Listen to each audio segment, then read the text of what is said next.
You might not be familiar with Guillermo Söhnlein, but you're probably familiar with the company he co-founded. It's OceanGate Expeditions. Remember them?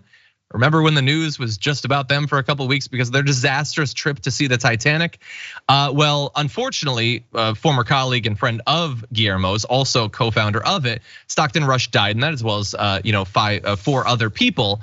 So the company's been in a little bit of chaos since then. It's obviously really bad for public relations. They still theoretically have some trips planned, but going to the Titanic might not be their future. So they've reassessed. Guillermo's come up with a new plan, and they're doing something a little bit more achievable. The plan is called Humans to Venus.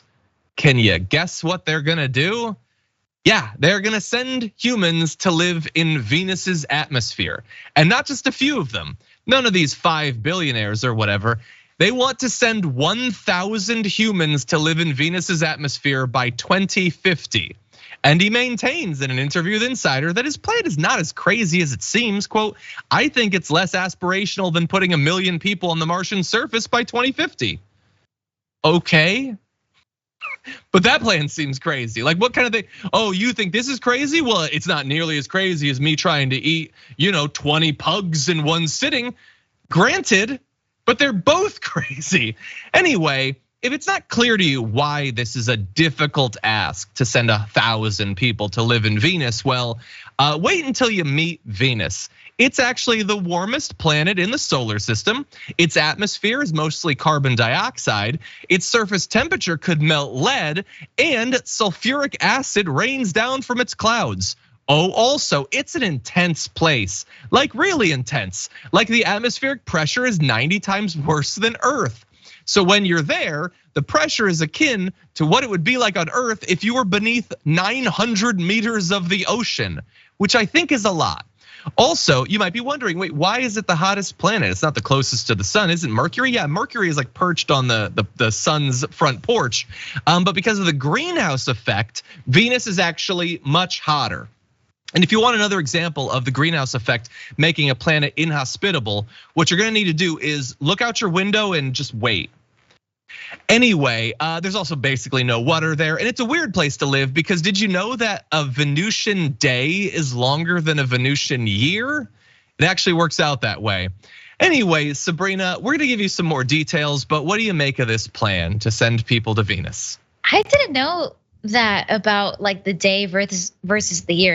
That does confuse me a little bit. I don't know that much about Venus, but I do know that it does not make sense to send people there, especially why would you be talking about this so soon after your soda can just crumbled in the ocean on the planet that we're already on, that we already know that we can live on. I don't know what's going on with this guy. What on earth is he thinking? But if anybody like volunteers for themselves by 2050, let them. That's a suicide mission. It was small thinking to send 5 billionaires to the Titanic. I think 1,000 billionaires should go to Venus. It would be a great experiment. You could do some selfies or something. It'd be really interesting. Anyway, look, obviously I don't want anyone to get hurt, and I don't think this is actually gonna happen. And to the people, I see the people in the chat like, John, research this more. It's not impossible. Look, you think I don't know about the plans to eventually colonize Venus? You think I haven't read Kim Stanley Robinson? You don't think that I know about, they're gonna have a habitat that's floating in the atmosphere and all that. No, I know all of that. I'm not saying that it's not possible someday that we could go to Venus. I'm saying he ain't going to Venus in 20 years. That's what I'm saying. I believe we're gonna colonize all sorts of stuff someday, assuming we survive that long. I'm just saying I don't think it's gonna be a couple of deranged rich people who are gonna knock this thing out, before the end of House of the Dragon. That's what I don't think. I'm not a doomer on space travel. I want us to be able to do all of this, but I do think our best minds need to be behind it. And I'm just saying this company's track record, not amazing recently. That's all I'm saying.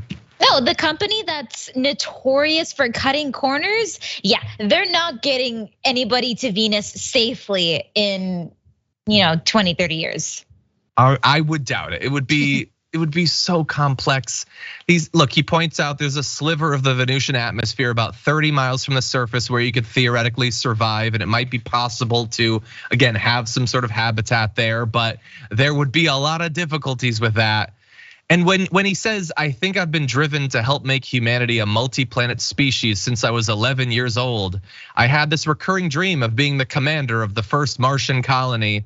Yeah, I get it. And to some extent, maybe that's admirable or whatever, but I just think that we've suffered a lot of billionaires with massive overinflated egos lately.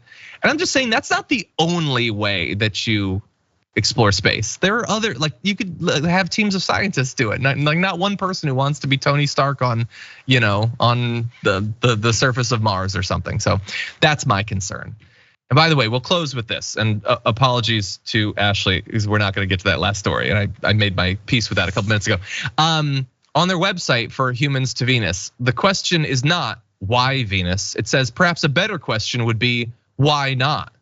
To which I will give you an even better question, but why? I don't know, let's fix the problems that we have here. You know what I think we should do? Terraform Earth.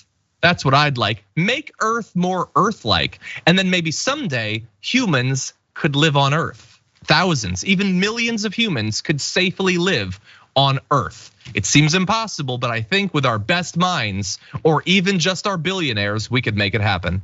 For more political news breakdowns, interviews, stories of activism, and me trying my hardest to care about the occasional big celebrity news story, subscribe to our YouTube channel at youtube.com/thedamagereport. And you can ring the bell wherever it is so you don't miss anything.